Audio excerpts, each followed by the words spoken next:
Boa tarde a todos. Hoje nosso grupo vai fazer uma apresentação sobre o texto Mal-Estar na Civilização, que foi escrito por Sigmund Freud.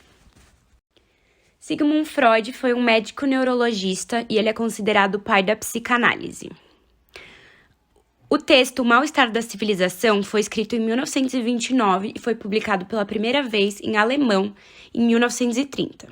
Ele tinha outro título, ele era denominado A Inquietação na Civilização. No texto é discutido como a cultura pode produzir um mal-estar nos seres humanos. Além disso, a obra traz um debate entre o desejo e a questão da vida na civilização, como que é esse controle dos impulsos para o ser humano. Bom, é uma das obras mais lidas do Freud e é um dos livros mais influentes e estudados no campo da psicologia moderna. Bom, falando agora um pouco do contexto histórico, a obra foi publicada em Viena em 1930, isso é um ano depois do colapso da Bolsa de Valores de Nova York, que aconteceu em 1929. Além disso, o texto foi escrito durante a Primeira Guerra Mundial, o que certamente influenciou o Freud na sua tese principal, que era a forma como o indivíduo vive em sociedade, ou seja, na civilização. Além de ser um cenário onde a sociedade estava se recuperando de uma guerra brutal, Freud também desenvolveu pensamentos na qual ele criticava a religião organizada. Ele falava que isso era uma neurose coletiva. Agora o nosso grupo vai trazer a tese e os conceitos principais abordados na obra do Freud. Primeiro vamos começar falando sobre a tensão entre pulsões e civilização. Para Freud, o homem é movido por instintos. Eles são naturais e muitas vezes podem ser agressivos, até selvagens. Para o homem conseguir viver em civilização, é preciso domar esses instintos naturais e saber controlá-los. Com isso, haverá um avanço da humanidade, ou seja, se o homem viver em seu estado natural, a civilização não avança. Ele precisa controlar esses instintos para a civilização conseguir avançar. Bom, isso nos mostra que o bem e o mal são coisas externas ao homem. É algo totalmente criado e controlado pela sociedade. A ênfase da obra é em como a cultura produz o mal na humanidade. O ser humano precisa controlar os seus instintos naturais para poder viver dentro da sociedade, dentro de uma cultura. E isso faz ele ser infeliz, por ter essa necessidade de controlar seus instintos. São estabelecidos na obra dois binômios, o princípio do prazer e o princípio da realidade. O princípio do prazer seria essa procura de prazer e, ao mesmo tempo, o evitamento da dor, sofrimento ou tensão por parte do organismo. Nesse princípio, o que predomina é a busca do prazer a qualquer custo, e esse é conseguido através da descarga de qualquer aumento da tensão. O princípio da realidade depende da capacidade de antecipação de uma situação futura. É uma espécie de mecanismo psíquico que direciona a adaptação do homem à realidade e à ordem moral. Esse princípio contrasta e exige a renúncia àquela parte do prazer que supera os limites consentidos pela moral, o que acaba criando graves conflitos interiores. De acordo com Freud, não se pode agir apenas pelo princípio do prazer. É necessário também a aplicação do princípio da realidade, denominado como civilização, pois é a partir desse que o ser humano se refreia. O homem tem que renunciar ao princípio do prazer muitas vezes em prol do princípio da realidade, ou seja, em prol da civilização, sendo essa a tese principal de Freud. Fato é que os seres humanos, desde sua origem, desejam a felicidade, e o princípio do prazer é muito presente em toda essa trajetória, mas é essa busca do prazer que é imediatamente travada por três tipos de constrangimentos: a superpotência da natureza, a caducidade do próprio corpo e a deficiência dos dispositivos. Eles são quem regulam as relações dos seres humanos entre si, na família, no Estado e na sociedade, nos levando a concluir que possuímos freios sociais em prol de uma melhor convivência com todos ao nosso redor. Agora eu vou explicar o que seria o ID, o ego e o superego. O ID é movido pelo princípio do prazer e ele é aquela parte da mente que quer a gratificação imediata de todos os seus desejos e necessidades. Enquanto ele é guiado pelo princípio do prazer, o ego se baseia no princípio da realidade. Ele é uma espécie de mediador entre a impulsividade do ID e as condições externas.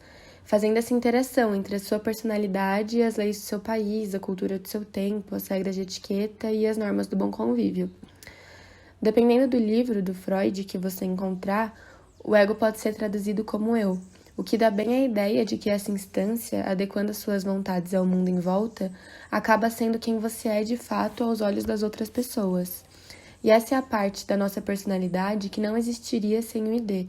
É dele que o ego tira suas forças. O superego se baseia nos valores da sociedade e nas regras de conduta que herdamos dos nossos pais, para agir como um juiz das nossas intenções.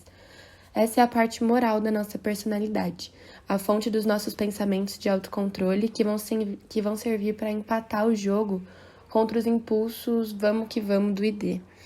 Diferentemente do ego, que tenta adiar as gratificações do ID para momentos e locais mais adequados, o superego tenta barrar mesmo qualquer tipo de satisfação. Ele vê sempre o lado vazio do copo.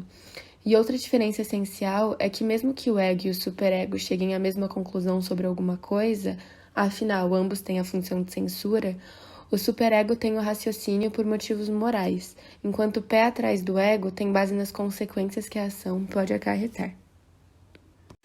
Agora falando sobre a religião, ela tem principalmente uma função opressora, porque ela se internaliza no superego e ela se projeta nas mentes das pessoas, o que leva elas a buscarem um certo tipo de perfeição. E a partir desse momento que o ser humano ele vai se sentir insatisfeito e culpado. No começo do texto, Freud ele fala sobre o sentimento oceânico, que é essa sensação, essa percepção, né, que a gente tem de não estar só no mundo, não estar sozinho, de ter algo que vai unir a gente em uma coletividade, algo que vai transcender, que não se dissolve, que vai ser uma união dos seres, na verdade, né? E aí, dessa forma, com esse sentimento oceânico que o Freud fala, a gente consegue concluir que existe uma necessidade da religião, que ela é derivada do estado de pré-maturação característico do bebê, em decorrência de que a criança ela fica completamente dependente de outra pessoa, que vai promover as ações necessárias para tirar esse estado de tensão que ela tem, que gera o mal-estar. Então, o ser humano tem essa necessidade de tutela, ele precisa que alguém indique o que fazer para ele, e a religião vai acabar tendo esse papel. Agora, para contextualizar um pouco mais com as premissas do Freud, eu vou explicar, né, como se deu o início dessa civilização. E então, para isso, eu preciso falar que existiram famílias antes da sociedade, né, antes da civilização, no caso. E essas famílias, elas exigiam um patriarca, um homem agressivo e que conseguisse chefiar essa família. Para o homem era muito vantajoso ter essa família por conta que ele teria colaboradores para trabalhar na terra enquanto ele está na natureza, caçando. E para a mulher isso era bom porque ela queria se sentir protegida, né? Ela precisava dessa proteção. E era isso que o homem representava para ela. Assim, o Freud ele conta, né, a história sobre a formação dessa sociedade, que teria acontecido, né, a partir de uma rebelião de irmãos contra o genitor mais forte. Então, para o Freud, esse assassinato deu início à civilização, pois esse episódio muito brutal parte da pulsão de morte, e é a partir desse instinto que vem outras manifestações. E entre elas, né, a agressividade. E apesar da sociedade ter surgido dessa agressividade pela morte desse pai, do genitor, né, no caso, essa vontade do ser humano de se autodestruir, destruir o próximo, ela não pode prevalecer, ela não pode continuar, porque ela pode acabar com a sociedade atual. Então, um exemplo muito grande disso é as guerras mundiais, né, que a gente já teve. E essas são a maior representação dessa agressividade do ser humano, que pode acabar com a extinção da raça humana, né? Então, a civilização, ela tem, assim, a necessidade, ela precisa se preservar, e a única maneira disso acontecer é existindo a repressão do instinto de agressão, né? Que é um instinto, uma pulsão, né? Que não pode continuar, a gente tem que se controlar.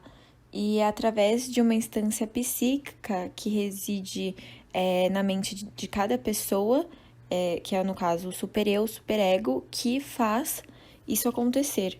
E isso ocorre basicamente por causa de um código de ética, que é principalmente, né, ditado pelas religiões, que, como eu já disse anteriormente, são elas que meio que comandam a sociedade, porque o homem precisa de uma tutela, ele precisa que alguém diga, né, o que ele precisa fazer.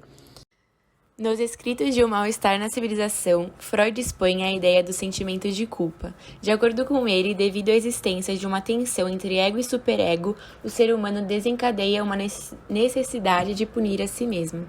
Isto pois, como já apresentado, o superego é uma instância que controla os atos e age como um repressor dentro da psique do homem.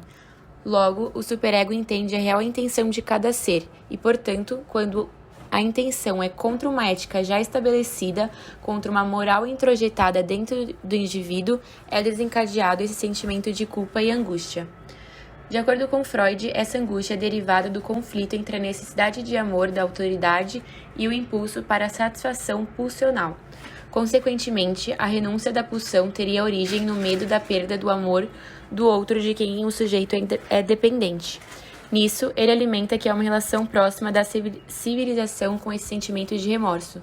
Para que mantenha os seres humanos interligados, a civilização sustenta e fortalece o sentimento de culpa sobre eles. Para isso, criou um superego de grande influência que ajuda na evolução cultural. Ao fim, o autor, em um tom pessimista, nos faz questionar se existe patologia nas comunidades. Não apenas isso, questiona se elas também se tornaram grupos com neurose aumentada, finalizando com questionamentos sobre até quando o desenvolvimento da cultura ajudará a dominar a pulsão de morte. No início do terceiro milênio, o mal-estar na civilização descrito por Freud continua sob a forma da barbárie, da banalização da violência, assumindo os aspectos mais caricatos nas práticas políticas, como o terrorismo, sequestros, o extermínio e a exclusão de determinados grupos que saem do padrão. O imediatismo, a facilidade no acesso a todo tipo de informação, os novos valores e ideais que caracterizam o discurso social, bem como a progressiva queda dos ideais patriarcais, são alguns fatores que atravessam os sujeitos de nosso tempo e que trazem implicações quando o que está em questão é o sofrimento psíquico e suas formas de expressão. A histeria observada por Freud, por exemplo, no final do século XIX, através de Ana O, não desapareceu. A histeria é cada vez mais vivida e tratada como uma depressão. Esta domina a subjetividade contemporânea como uma verdadeira epidemia. Na contramão de todo o potencial tecnológico desenvolvido ultimamente, uma análise do contexto social evidencia o alto índice dos atos de violência, síndromes de pânico, do uso abusivo de drogas lícitas e ilícitas, bem como uma necessidade ilimitada por bens e materiais de consumo. Na atualidade, o sujeito completamente desamparado busca aplacar seu mal-estar por meio de ansiolíticos, antidepressivos ou da drogadiação. Desse modo, a sociedade depressiva tende a romper com a essência da vida humana. Entre o medo, a violência e a competitividade baseada unicamente no sucesso material, muitos são os sujeitos que preferem entregar-se voluntariamente a essas substâncias químicas a falar de seus sofrimentos. O silêncio passa, então, a ser preferível à linguagem, fonte de angústia e medo. Logo, a psicanálise representa uma vitória sobre a barbárie, dando voz ao sofrimento e devolvendo a subjetividade de cada ser humano. Em O Mal-Estar na Civilização, Freud deixa evidente que, na ótica dele, a cultura produz mal-estar na humanidade. Isso porque é uma contraposição entre a civilização e as exigências produzidas pela pulsão, já que um subverte o outro. Com isso, o indivíduo acaba renunciando a si mesmo, sacrificando sua essência. Freud constatou, com tristeza, que havia mais hipócritas culturais que homens civilizados. A manutenção da civilização só seria possível, então, por meio de uma nova visão de sociedade, de um novo discurso que vencesse a agressividade e o instinto de destruição. Bom, esse foi nosso trabalho. Essas aqui são as nossas referências bibliográficas utilizadas. Muito obrigada a todos, tenham uma boa tarde.